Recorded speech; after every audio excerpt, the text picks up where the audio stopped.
Bismillah ar-Rahman ar-Rahim. Assalamu alaikum wa rahmatullahi wa barakatuh. How are you, my students? I hope that you're happy and healthy and ready for today's lesson, which is Unit 3 conversation. So we'll be hearing two friends talk to each other about a specific topic. Of course, it's related to animals. We'll be listening to Umar and Sami talking about an animal. Because if you remember this theme's unit, this unit's theme is animals. So before we do that, let's revise what we previously took in the grammar lesson, the passive. If you remember the passive modals here, passive modals, structure, modal, be, and the past participle, like will be released, may be cancelled, parrots can be trained, and so on. So this is how we change them from active to passive. Then we took the passive with reporting verbs, to report if you want to say what someone else said or thought. It, then the passive reporting verb, for example, said or believed, then the word that, then the clause. For example, it is said that she is the leading expert on guerrilla communication. The second part, subject, like she or dolphins. Passive reporting verb, said or believed. To, you can see it here, to. Then the infinitive or the perfect infinitive. She is said to be the leading expert on guerrilla communication. Dolphins are believed to be the most intelligent of animals. We also took this language builder that why sometimes the writer doesn't say who said this. Again here, why doesn't the writer tell me who said these things? Sometimes statements like these are made when the speaker or the writer doesn't have support, the information, enough information, let's say, about the statement. So these are today's objectives: to employ the real talk in a short conversation, answer questions about the conversation. So look at the picture here of this animal. So, of course, you know what animal is this, right?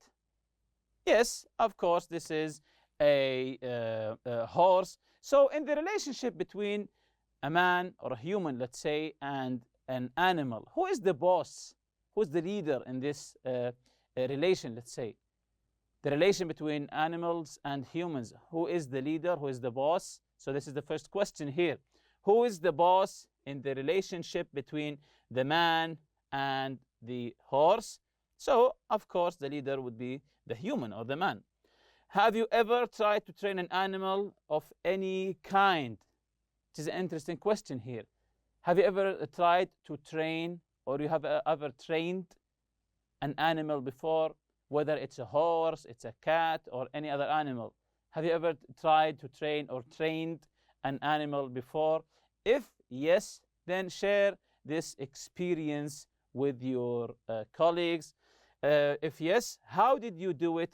Was it difficult? So when you share it with your friends or with colleagues, how did you do it? What did you do?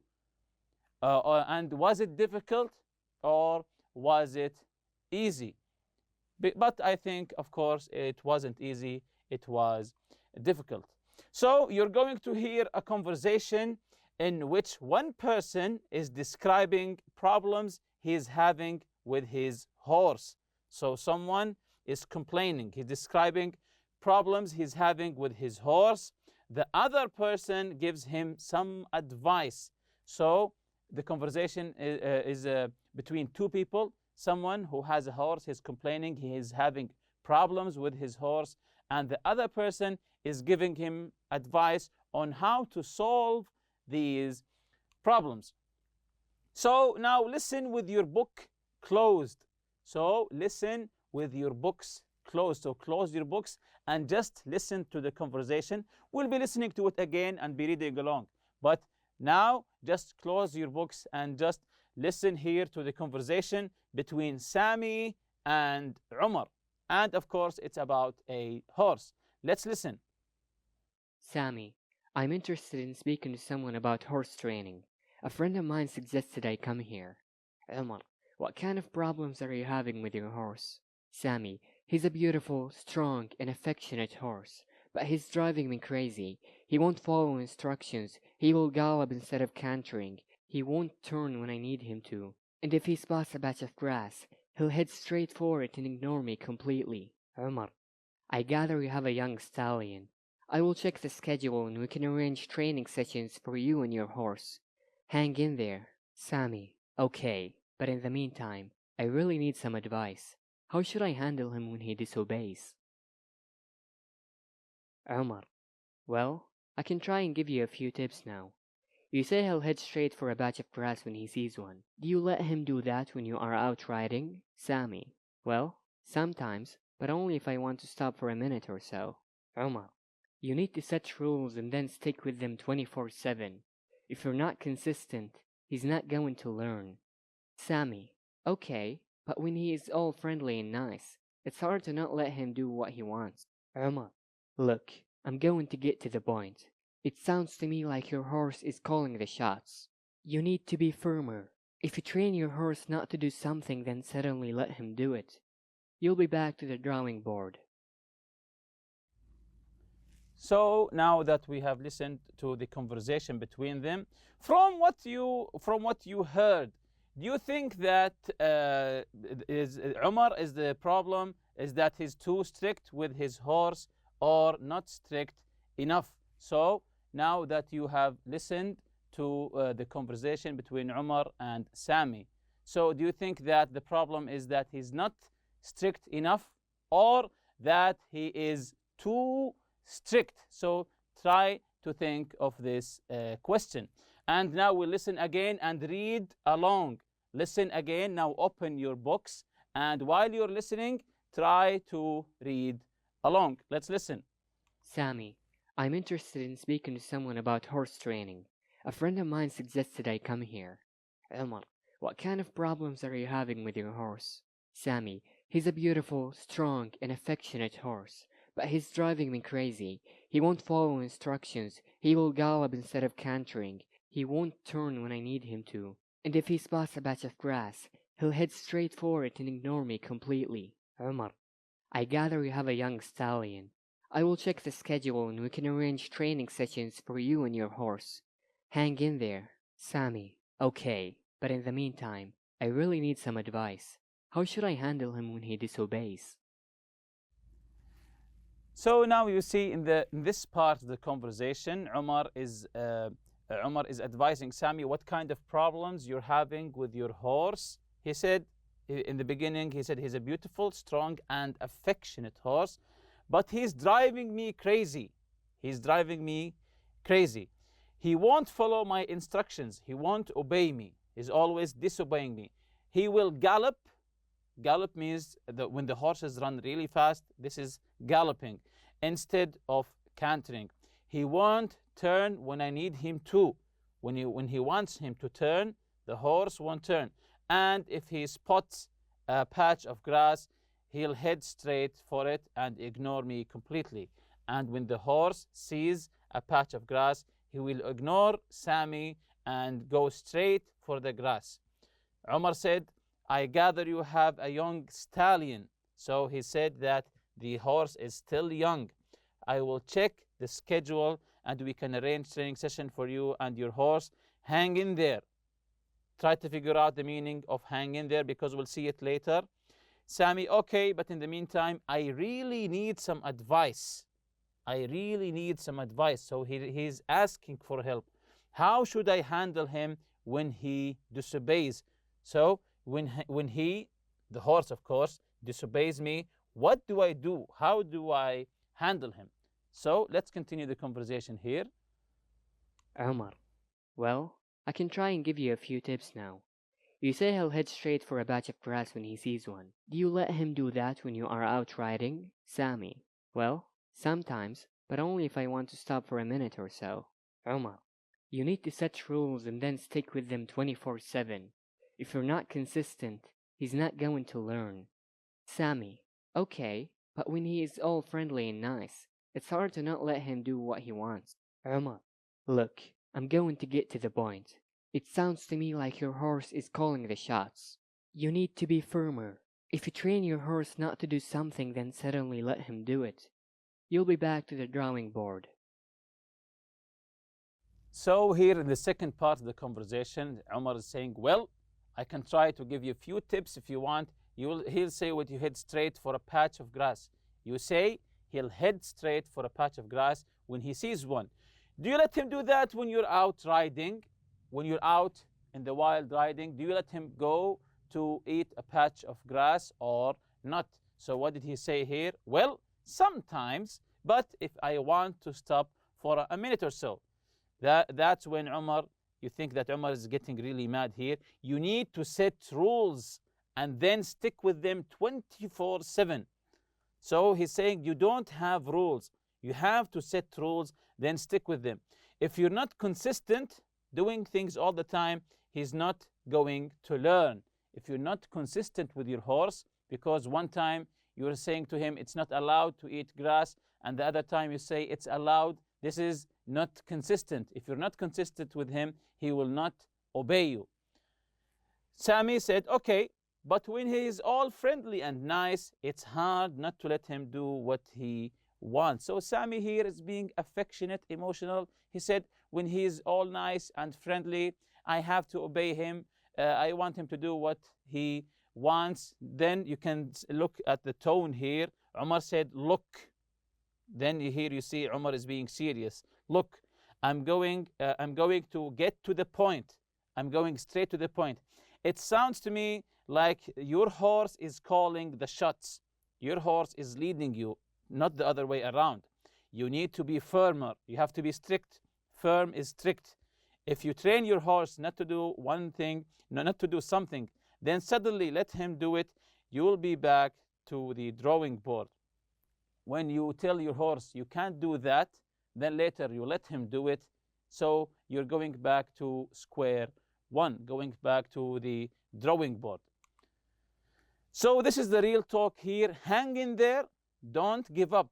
When you say to someone, it's okay, hang in there, it means don't give up. Continue what you are doing.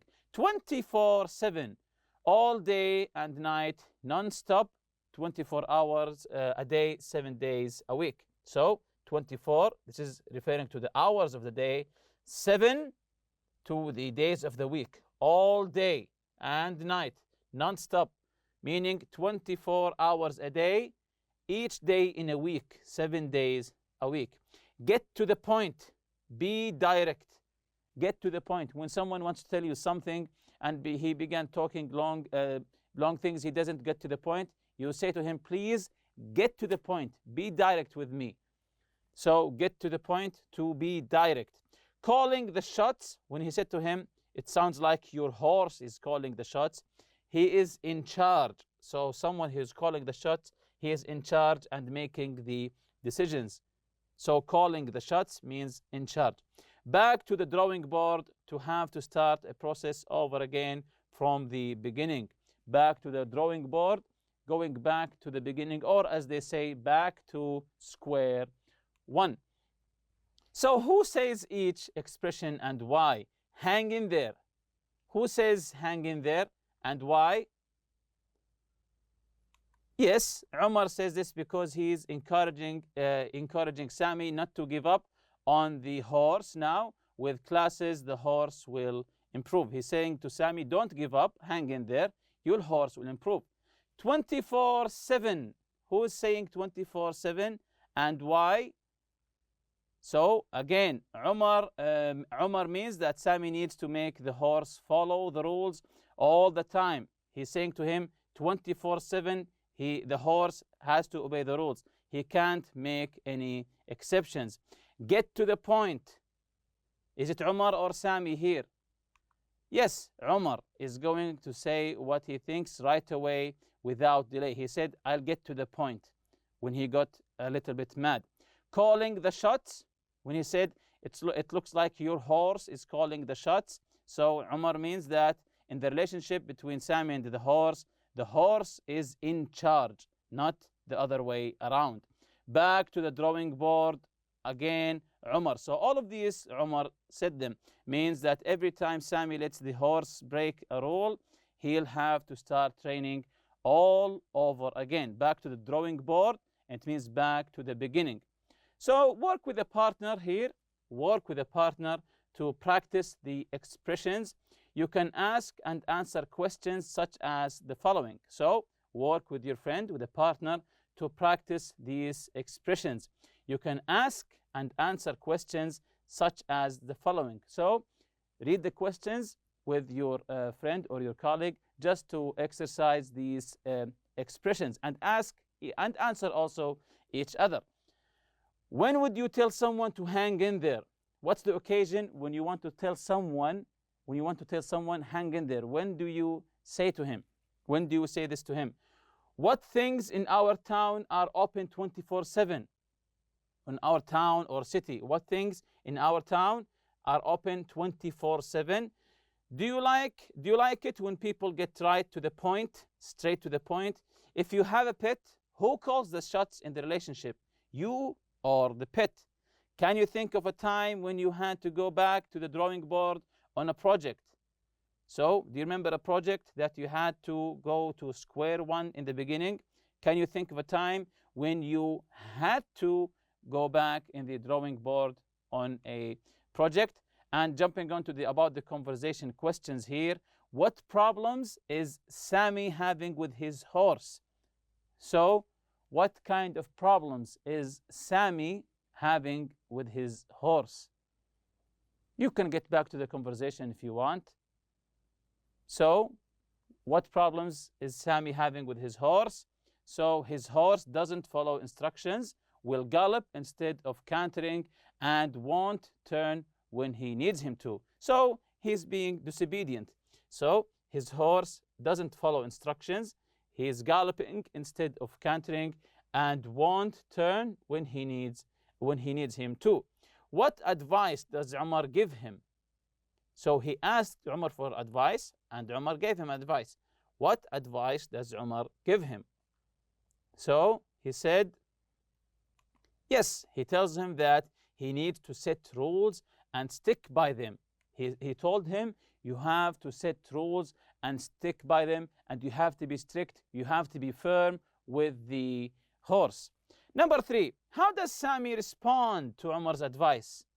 So when Umar gave him this advice, how does Sammy respond to Umar's advice? When Umar told him to be strict, to set rules and stick by them, what or how does Sammy respond to that?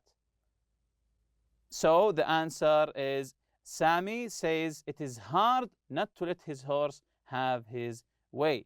He said it's hard not to have the horse have his way. So jumping to your turn part here, role play with a partner. Tell your partner about a problem you're having in school or in your personal life. Describe the situation and ask for advice. So role play with your partner, ask him for advice, tell him a problem you're having maybe at school or personal problem in your house, and ask your partner or friend or colleague for advice. So here's in the chart, you can see asking for advice and giving advice. If you want to ask for advice, you say, what do you suggest I do about it? Or you can say, what do I do about it? What do you suggest I do about? Then you can say your problem, or you can say it. Could you advise me on the problem I'm having? I really need some advice on the problem I'm having. How should I handle it when? Then you can tell your problem. How should I handle it when I'm having a specific problem? This is here what you say when you are asking for advice. Giving the advice here, I advise you to, or you can say I strongly advise you to. You can say I advise you to, or you can add an adverb here, I strongly advise you to do this or do that. If I were you, if I were in your shoes, if I were in your place, I would do this and that. So this is some kind of giving advice. If I were you, I would not speak to him, for example. If I were you, I would go to apologize. It would be a good idea to, or you can say it would be good to apologize to him. It would be a good idea to apologize to your friend, for example. It's not a good idea to not apologize, for example. It's not a good idea to, or you can say it's not good to. So a and idea are optional. So which phrases are used in the conversation here from asking and giving advice? Which phrases are used? Yes, very good. Sami says, I really need some advice. How should I handle it when? He said, I really need some advice. Could you advise me? I really need some advice on. So he said, I really need some advice. How should I handle it when? So this is the asking for advice used in the conversation. And with that, we reach the end of this lesson. See you next lesson, inshallah. Subhanakallahumma bihamdik. Ashhadu an la ilaha illa anta astaghfiruka wa atubu ilayk. Assalamu alaikum.